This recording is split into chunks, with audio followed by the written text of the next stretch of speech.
You know what the best All right. ability is? Good evening. Hope you're all doing well. Today we're learning Maseches Kiddushin Daf Ayin Aleph, and we're starting 7 lines down or so on Ayin Aleph, Amud Aleph at the 2 dots with the words Gufa. Today we're going to be discussing the differences in the quality of yichus between the world at large, as it relates to then Eretz Yisrael, and that compared to Bavel. And the Gemara is picking up on a line that we learned yesterday. Gufa. The Gemara says, Amar of Yehuda Amar Shmuel, Kol Ratzos Isa. All of the lands of the world are considered to be like dough, which has a lot of different things inside of it. Eretz Yisrael, they're much worse off than Eretz Yisrael. Eretz Yisrael is more pure than the typical Chutz La'aretz, but the Eretz Yisrael is Isa L'Bavel. But Eretz Yisrael is considered to be dough with all of its impurities. By comparison to Bavel. So namely, it works like this. Bavel has the highest level of quality of Yuchsin, of family trees, family lineages. Second to that is Eretz Yisrael, and after that is all of the other lands of the world. I think at this point we're all on the same page, which is that we're by and large disasters. As it relates to our Yichus, we have no idea where we come from. We have some approximate clues. We have no idea about mamzerus, about people born out of wedlock. We have no idea. Chalalim, who's a Kohen, who's a Levi. We're missing a lot of information. And we'll see some halachic aspects of this on the Amud Beis. Bimei Rebbe, Bikshu Lasos Bavel Isa Eretz Yisrael. In the times of Rebbe, they wanted to say that really Bavel was second to Eretz Yisrael. Really, Eretz Yisrael had the purest form of Yichus, and maybe Bavel should be second, which is the opposite of what we learned yesterday in the name of Rabbi Yehuda Amar Shmuel. Yeah, so remember, Rabbi Yehuda Amar Shmuel was later than Rebbe. So before they had made a psak on this, they wanted to say that perhaps that Bavel was second and Eretz Yisrael was really the best. Amar Lehen Rebbe, who lived in Eretz Yisrael, said, Kotsimatem misimanli bein einai. You are putting thorns in my eyes. Now, there is a history here that we need to know, which is that Rebbe was a descendant of people who lived in Bavel.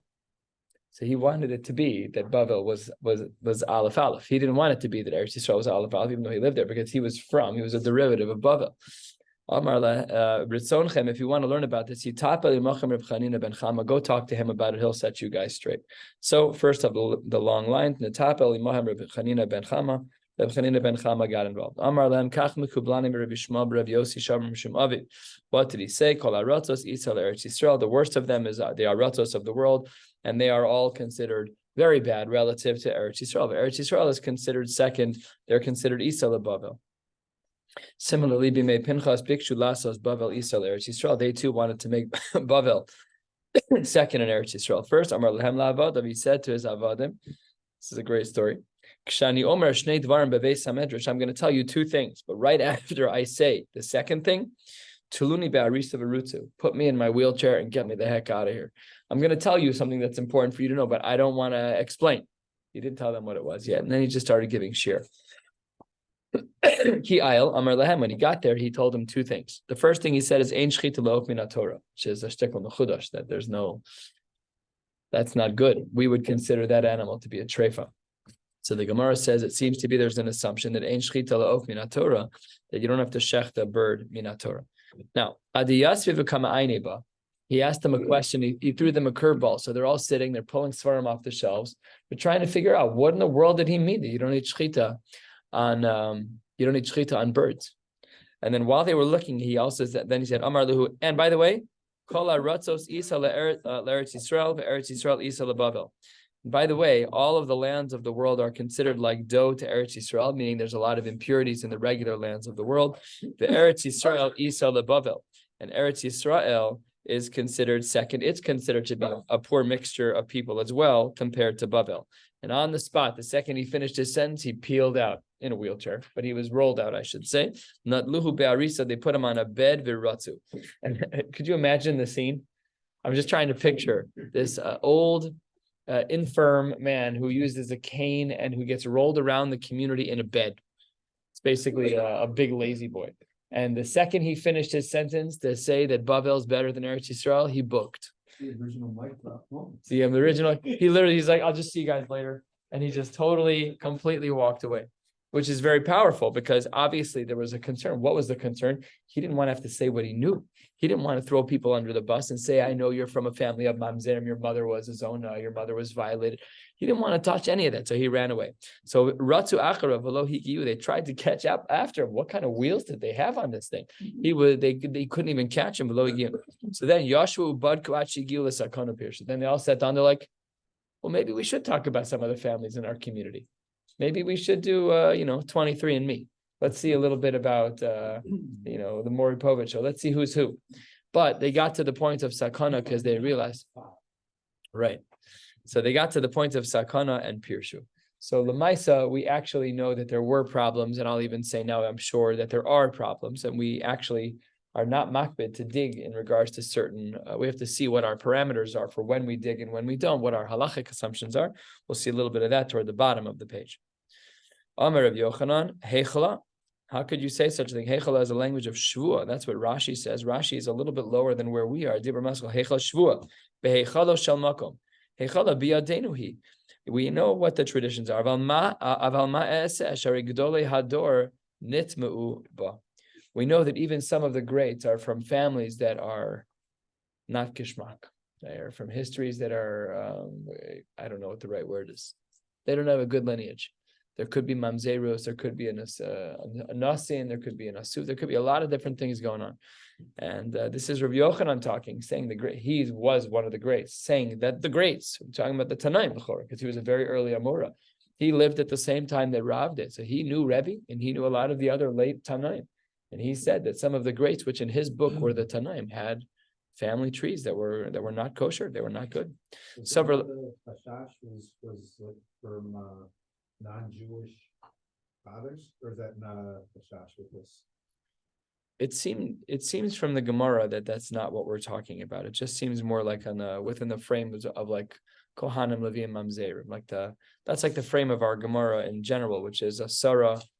That there were 10, Asar Yuchsan, Alumi Bavel, Kohane Leviye, and all of the others. That's what it seems like from the Gemara. If you know that someone's a goy, that's a problem. You have to look into that. But I think my sense is, your question is good, but my sense is that we're talking about the 10 different kinds of Yuchsan. And Savar Laki Rabbi Yitzchak was the one who says you don't need to do the research. Why? Because the Amar Rabbi Yitzchak mishpacha shenitma nitma, a family that does have a problem with their yichus. Okay, so they have a problem with their yichus. You can't ruin every family in Klal Yisrael. Very interesting halachic discussion, because let's say there was mamzerus. That's pashat nisr deresa. You're not allowed to marry anybody you want. I don't know. Let's say that a woman was violated and there was a child. Now he's the Kohen Gadol. So we overlook in halacha what is likely the case, that let's just say a meaningful percentage of people have bad yichus and they're doing things that are outside of the parameters of halacha. But that was the din of Rabbi Yitzchak. We have a brisa like this, Mishpacha Beis HaTzrifa Isabeir Yarden. There was a family called Beis HaTzrifa, Berichka Ben Sion Bizra. They were pushed out by the Ben Sion family. And Odacheres Haisav Kirva Ben Sion Bizra. And there was another family that was made close, meaning there are people that have different yuchs, and they were okay. Then the Gemara says, Kigon Eilu Eliyahu Balatame Ulataher Larachik Ulakar. These are things that only Eliyahu Navi will be able to answer for us. We will not know the answers. Kigon Eilu Diyadin. When is it that we make a stink? That's when we know. But when we don't know, then we have to let things roll. In other words, the threshold in halacha is not close your eyes and don't look. I know he's a mamzer. That's not what we do. What we do is we say, if we know, make a stink about it. And it's an uncomfortable conversation, but you have to say, I'm really sorry, but you can't marry into Klal Yisrael. Hard conversations. But if we don't know, if we have no reason to assume that there's a problem, then even though it's possible that nitma, what are we supposed to do? Can't flip over every family in Klal Yisrael. Bad public policy. But again, halachically, it really is a fascinating discussion. This would be a fascinating discussion in the Rishonim as to figure out why halacha allows for this. If we know that there's a percentage of people that have bad yuchsin, why do we allow? Tana, we're halfway down on Ayin Aleph Amud Aleph. The Gemara says, so there was something that they knew. There was another family that Chacham didn't want to say who it was. However, once every Shemitah, fathers have to sit down and say, you cannot marry into family X, Y, or Z, because I know that they are mamzerim. once every 7 years. That is our measure. Some say it's twice every 7 years. There's only one other thing that I think we have twice every 7 years, which is checking our mezuzahs. I don't think we have any other measures like that.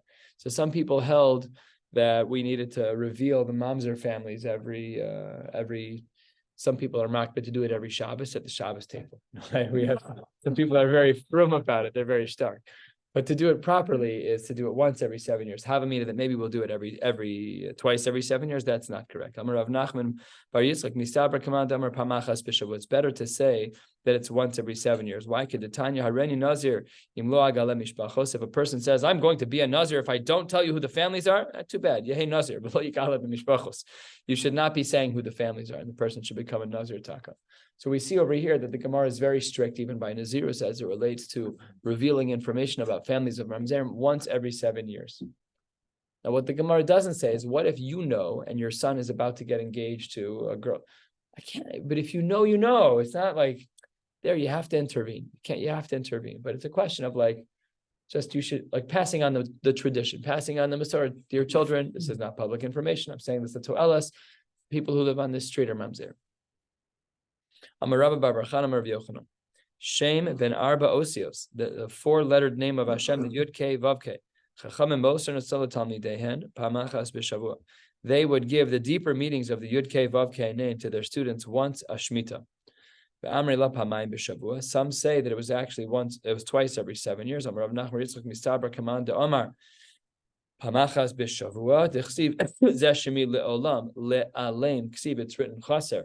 And the word le'olam means forever, but without a vav, le'alem means that it should be hidden, it should be concealed, and therefore we should try and do it less often. So they would then share the Yud Kei Vav Kei meanings once every 7 years. In fact, Rabbi Savar in the Midrash B'Pirka, Rabbi one day put up one of those flyers in where he lived in Bavel. He wanted to give a shiur on what Yud Kei Vav Kei stood for. He knew, but not everybody knew. And one of the senior elders of the community, Amar Le'ahu Saba, Le'alem Ksiv, back down a little bit. This word should be Le'alem. This topic, Yud Kei Vav Kei, should be a hidden topic. Rav Avina Rami, we have two psukim that are soser one another. Zeh Shemi.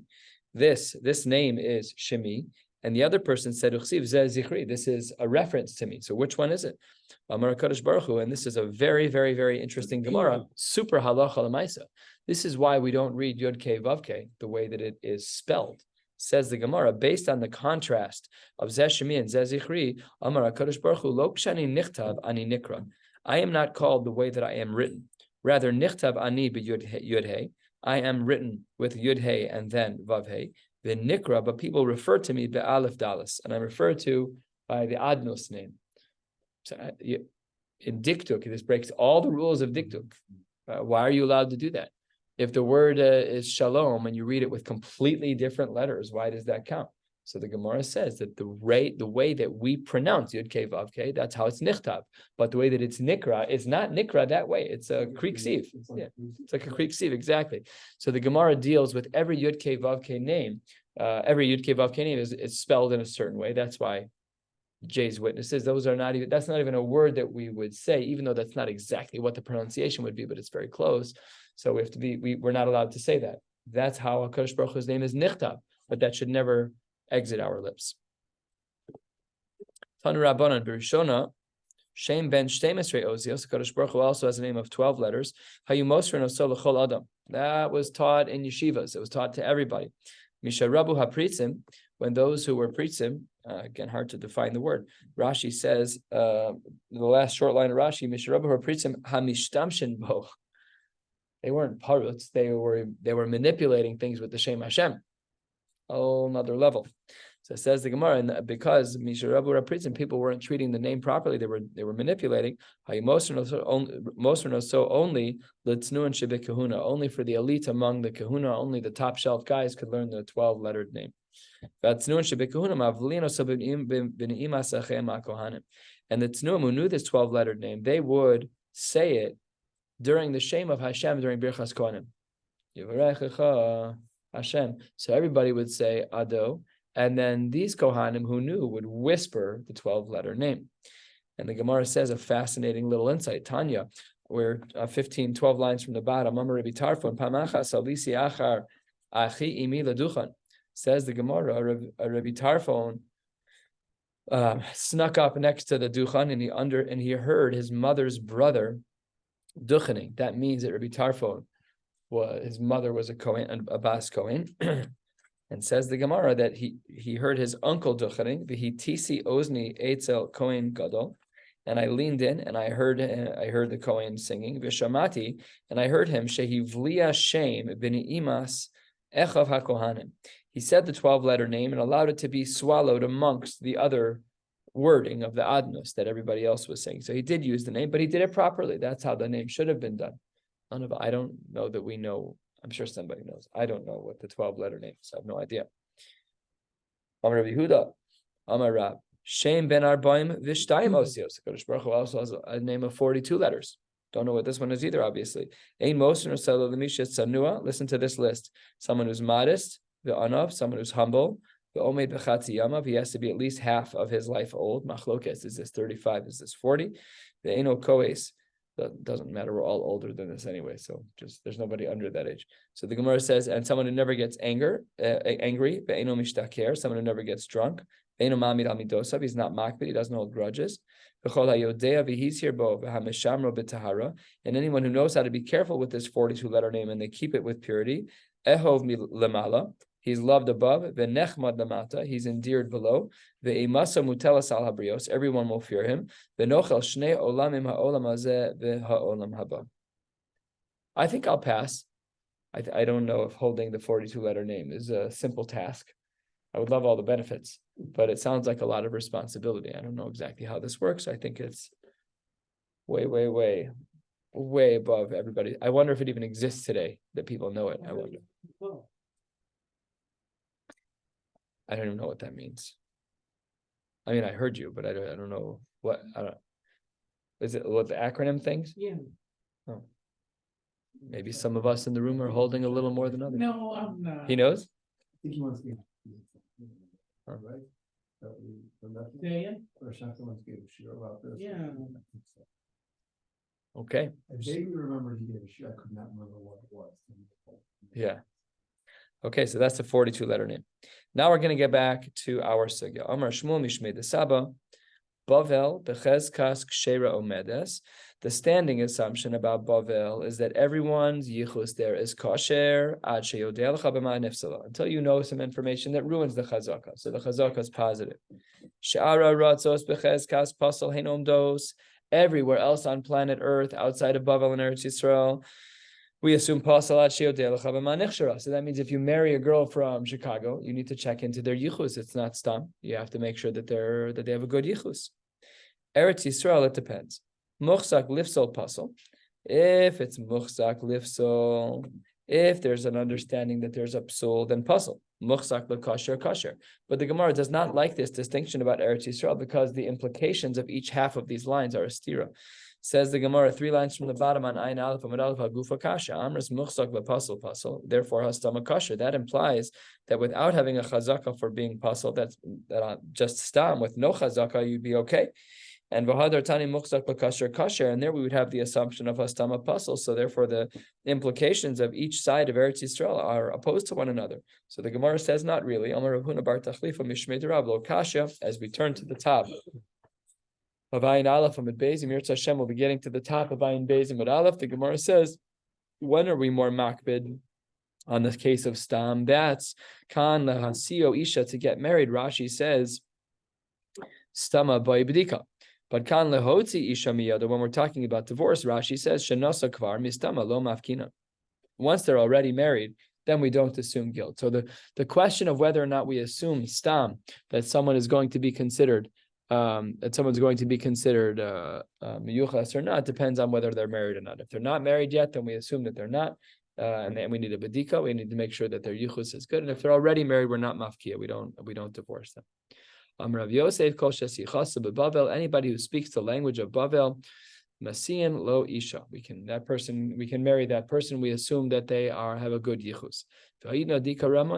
Nowadays, that people know multiple languages. It's not hard to learn languages nowadays. You can learn them pretty quickly. So then chayshina. Ziri havakam ishtamed minei Rav Yochanan. Zeiri was always running away from Rav Yochanan to have a Amar Le Nasi Birasi, because Rav Yochanan kept on saying to Zeiri, I want you to marry my daughter. And why was Zeiri hesitant to marry his daughter? Because Rav Yochanan lived in Eretz Yisrael. And Eretz Yisrael was Isa Lebavel. It was considered like a mixture. And the standing assumption wasn't positive. So Zeiri avoided Rav Yochanan. I just can't imagine the scenario. It's just I'm not seeing it. So Yom Echad, the story continues. One day, Hava Ka'az Lebe'urcha. Zeiri and Rav Yochanan were walking together. Matu le'urka madamaya, and they came over some collection of water. So Zeiri knew who he was talking to. Rav Yochanan was a massive Talmud Chacham, Gadol Hador. So Arkevei Rav Yochanan Akatve, he picked up Rav Yochanan on his shoulders. And by the way, from other places in Shas, Rav Yochanan was considered a Baal Basar. So the Gemara says he was a bigger person. The Gemara says, "V'kama aberle," and what Zeiri picked him up, put him on his shoulders, and carried him. So Zeiri's feet got wet. Rav Yochanan's feet didn't get wet. And then Rav Yochanan went for the jugular. Amar le, Oraisan kshera, benasan lo ksheran. You think I'm such a Talmud Chacham? You love my Torah. You're willing to pick me up on your shoulders so that I don't get my feet wet. But you think my daughter's a sheksamedo? Come on, ridiculous. My daitech. What is it that you're worried about? You want to what? You're going to pull the whole mission of Asar Yuchsin? No way. Asar Yuchsin alami Bavel Kane Levi. You think that's why Atu Kane Levi Yisrael Kulus Liku? You think that not all of them came up? Some of them for sure stayed. And Kihechi the Ishtair Mehani, Ishtair Nami Mehani. And just like there's people there who are ksherim, there's also people there who are puzzled. Bavel's not perfect either. Don't hold the Bavel card. There's a bunch of psulim in Bavel also. You have a slight difference between Bavel and Eretz Yisrael. Ridiculous, you're not marrying my daughter. So the Gemara says that Ishtamitze, it seems to be that Rav Yochanan did not know how to Amar Rabbi Elazar. What did Rabbi Elazar say? Lo Allah Ezra mi Bavel Ansha Asak Solis Nikiv Allah. Apparently, at this point in Jewish history, which is the mid-200s, Rav Yochanan did not know about this brisa, about Rabbi Eliezer, that Ezra sifted all of the people before they came up, which means that everybody who came up, we knew who they were. Everybody who stayed, we knew who they were. And Taka, Bavel was better than Eretz Yisrael. Ula ikla Pumpadisa la Rav Yehuda. Ula went to Pumpadisa to visit with Rav Yehuda. Chazi le Rav Yitzchak bereid Rav Yehuda de Gadol lo nasi. He saw Rav Yitzchak, who was the son of Rav Yehuda. This is the famed Rav Yehuda. Rav Yehuda, who was the Talmud of Rav and Shmuel. That his older son Yitzchak was not married. He was probably 10. He's probably very young, but whatever. They married him young. So he's Amar le, my time, alo kamin sev le mar, it's celebrate. Why is it that you haven't married off your son, Yehuda? You have a great son, Yitzchak. I'm sure he's a Talmud Chacham. Why isn't he married? Amar le, mi yadana mehecha yinsev. Who am I supposed to marry him to? Amar le, he said, atu anon mi yadina mehecha kasina. Do you think we know where you and I are from? After all, Dilma mehanach tachsiv. Maybe it's from the pasuk that says, Nashim b'tzion inu b'sulos bar Yehuda. That women were violated. We have no idea where we came from. Maybe we came from women who were violated. And even if you want to argue that an Oved Kochavim was Me'ana, he violated a Jewish woman, Oved Kochavim, the Eved Habal, Bas Yisrael Avlad Kosher, maybe you'll say we don't hold like the sheet doesn't hold that kid's a mom's, or perhaps that child is a kosher, so what? Maybe there's another pasuk that says, Ashochven Amitos Shein, the Sruchim are Sosechem. So how do we understand this pasuk? That people who are sleeping on their beds, and Sruchim, they're disgusting beds. These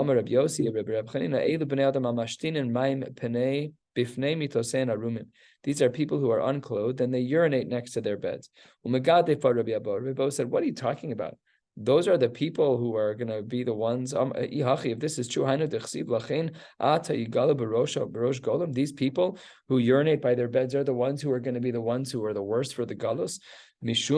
First of the long lines, halfway down. They're going to be the first ones to go into exile. That's ridiculous. So the Gemara says it's actually quite a lot worse than that, and the pasuk is a homily and not a good one. 2/3 of the way down, second of the wide lines. You have couples that eat meals with one another, and they put their beds next to one another, and they switch spouses with one another. And each of their beds have zera in them that don't belong to them. So there was a lot of inappropriateness that was happening. That's what he was saying, that perhaps, remember the whole argument, he was saying that, why didn't you marry off your son, Rabbi Yehuda? Why didn't you marry off Rabbi Yitzchak? So he said, I don't know who I'm supposed to marry my kids. We said, oh, you think you're so great? We don't know what happened 3 generations ago. Maybe there was a lot of inappropriateness. We have no idea what happened a few generations. We're totally blind. We have no clue.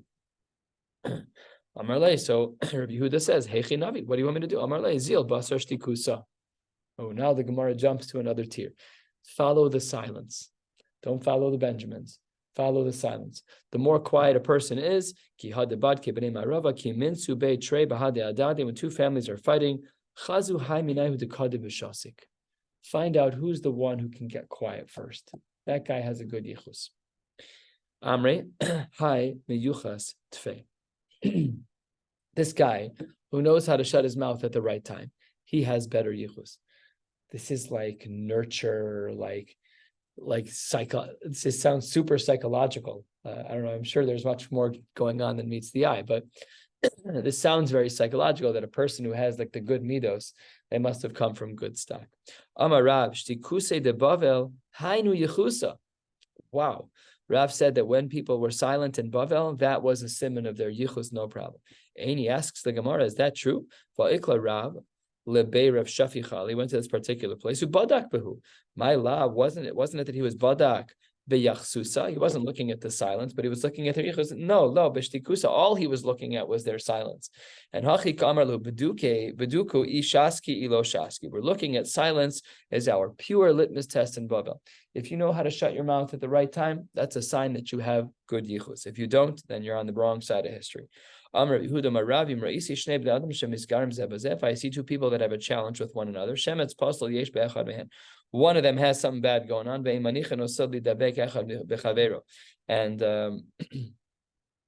and they are not gifted with being able to cling to the other person.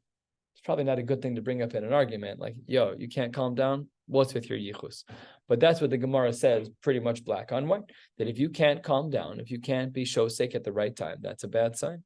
Amar Rabbi Yeshua ben Levi, 3/4 of the way down, heading to the top of the next Amud.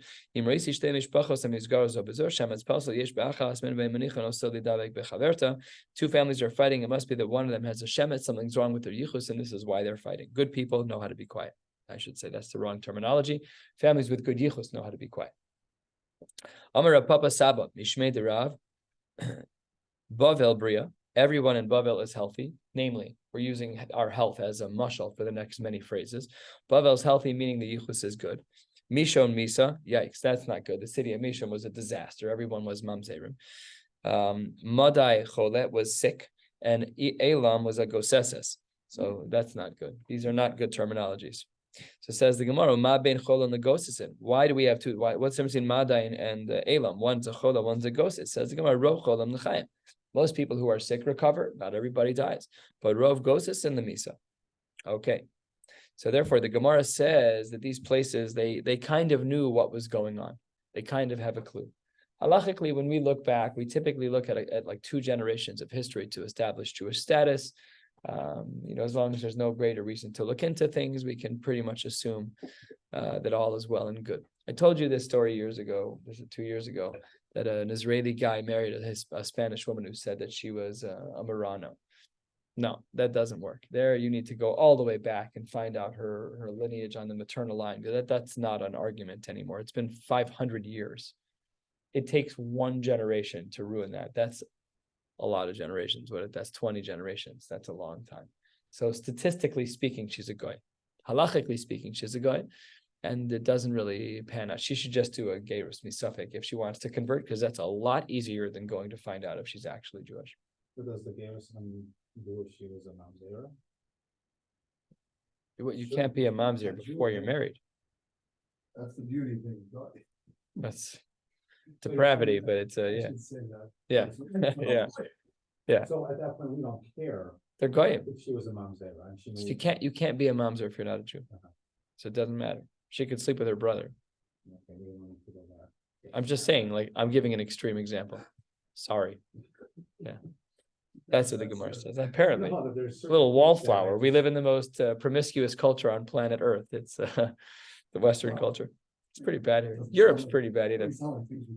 Things were not good. Not in Mishon, at least. In Mishon, that was Misa. That was very bad. Everyone was mamzerim. It's not good. It's a complex world. We have similar issues now as we did then. I mean, that's it's nice. Most of us would never assume that this is all brand new. Nothing's new. No. Nothing's new. Have you heard of Rome? Nothing's new. Okay, says the Gemara, we need to define what Bavel is. We've been saying that Bavel is the place which is the place for wonderful yichus. We need some boundaries. And the Gemara is now going to discuss the boundaries. If you would like a good painting of this, you can look at the back at the Maharsha. The Maharsha draws the locations that we are about to say. It's actually kind of easy to flip back and forth. So if you want to hold on to that, you can.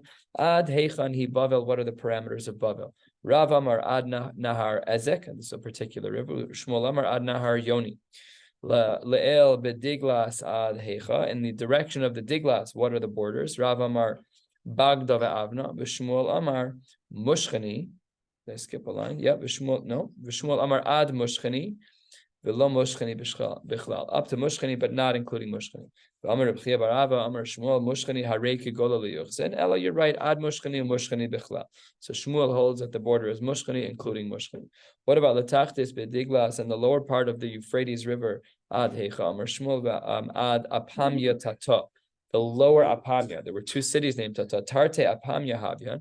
There were two cities with very, very similar names. Apamya. Chada Elisa v'Chada Tatyasa. One was higher up than the other. Chada Kshera v'Chada Psula. One of them had good yichus and one of them was a total disaster. Ubein Chada l'Chada Parsa. There's only a few miles between them. A parsa, I believe, is 4 mil, and 4 mil is about 4 miles. And Kapti Hadade, the place that was from and had good yichus, they were very makbid not to have a lot to do with the other place. They wouldn't even borrow mushli from the word shoah. They wouldn't even borrow a candle from one another. The simanech de psulta ha de mishtaya mishnis. That the people in one of these places, they were Mishnis, they spoke Mishnis, which is the language of Mishon. And we said a couple of lines ago that Mishon is Misa.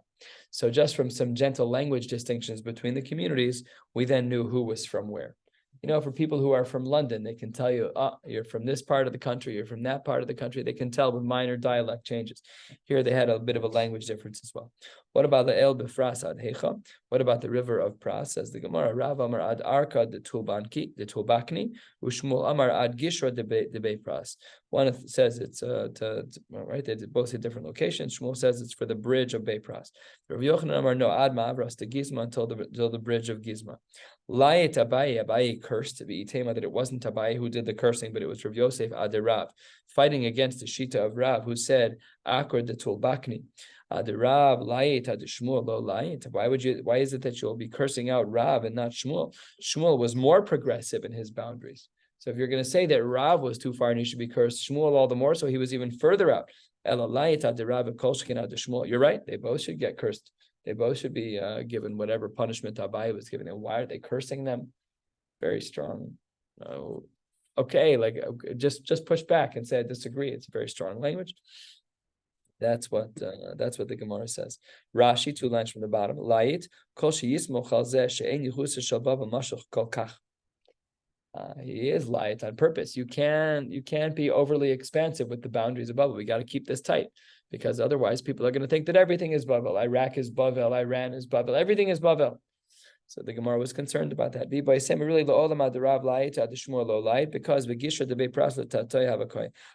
the bridge that Shmuel was talking about was actually closer than Rav's location, and then later it was pushed out. Top of Ayin Beis Amud Aleph Idna, who did Luya Parsoi, and they built the bridge at another location. But when Shmuel said what he said, he was actually in a closer location. It was a tighter border around Babel, and that was no longer true. What about in the direction of the Pras? How far does it go? Amarle, my daitech. What do you think this is? If you want to say Mishum Biram in the city of Biram, there the Miyachse, the Pumpadisa, Biram Nasbe, people from Pumpadisa would marry people from Biram all the time. That was a from city, so clearly that was part of the borders. Amar Papa Kimachlokes Leyuchsin Kach Machlokes Leinyan Gittin. Just like we have the parameters of Bavel as it relates to Yuchsin, like we've been discussing today, same parameters for Gittin. What's the implications for Gittin? What changes as it relates to Bavel for Gittin? B'fanai nechtav u'b'fanai nechtav. Because we know that Bavel, shchichi talmidei chachamim, whatever the diyun was from the beginning. What? Right. because we needed Talmidei Chachamim there to know what the halachos were. So if we say that the borders of Yuchsin are the same as for Gittin, then in one fell swoop, we know our Yuchsin, and we know where somebody has to say or not say, B'fanei nechta, b'fanei nechta. Rabbi Yosef Amar, no, I disagree. Machlokes is liyuchsin. This discussion is only a machlokes by Yuchsin about Gittin Dibri Akol ad Arba Tinyona de Gishra, even further to the second bridge. So that's an important machlokes that we saw back in Maseches Gittin very early on. It says over here it was on Daf Vav. So we're going back, I don't know, what is it? 160 blot, 150 blot, quite a while back. All right, we'll stop right here. Emir Hashem will pick up tomorrow night on Daf Ayin Beis. Wednesday, I'm out of town, and I'll stay in touch as things progress. Wishing you all a beautiful day.